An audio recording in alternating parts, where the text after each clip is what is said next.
ইংরাজি পরীক্ষা প্রায় 4 থেকে 5টা জেলায় হয় নাই। তোমাদের আইসিটি পরীক্ষাও কয়েকটা জেলায় না হতে পারে, কারণ কয়েকটি জেলার ভেতরে খুবই বৃষ্টি, বজ্রপাত, বন্যা লেগে আছে। এজন্য তোমাদের আইসিটি পরীক্ষাও পিছিয়ে দিতে পারে শিক্ষা মন্ত্রণালয়। তোমাদের ইংরাজি পরীক্ষা যেরকম করে পিছিয়ে দিয়েছে, রাত 12টার সময় জানিয়েছে যে ইংরাজি পরীক্ষা পরে হবে। এটা রাত 12টার সময় জানিয়েছে, যখন শিক্ষার্থীরা পড়াশোনা করে পরীক্ষার প্রস্তুতি নিয়ে যাবে, তখন বলেছে যে পরীক্ষা পিছিয়ে গেছে। একটু আগে বললে ভালো হতো শিক্ষার্থীদের কাছে।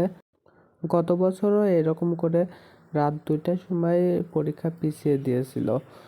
অনেক জেলায় তোমাদের পরীক্ষা না হতে পারে, যেরকম খাগড়াছড়ি, বান্দরবন, রাঙামাটি, এরকম কিছু কিছু জেলায় পরীক্ষা হবে না। চট্টগ্রাম,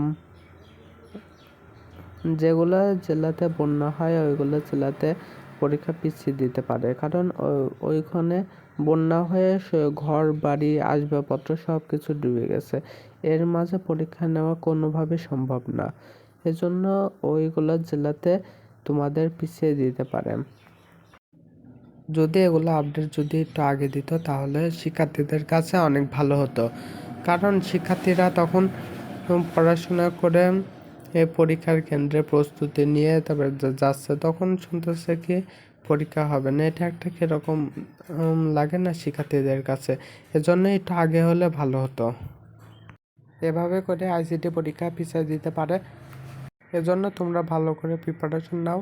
হালকা যদি আগে বলতো পরীক্ষা পিছিয়ে যাচ্ছে, তাহলে শিক্ষার্থীদের মাঝে কোনো আতঙ্ক সৃষ্টি হতো না, শিক্ষার্থীরা আরামে পড়ে যেত। এরকম টাইমে বলে যে একদম শেষ সময় যায় কোনো ছাড় থাকে না, তখন বলে। তোমরা যারা যারা সাবস্ক্রাইব করো না, সাবস্ক্রাইব করে পাশে থাকা বেল আইকনটি বাজিয়ে রাখো। তাই আল্লাহ হাফেজ।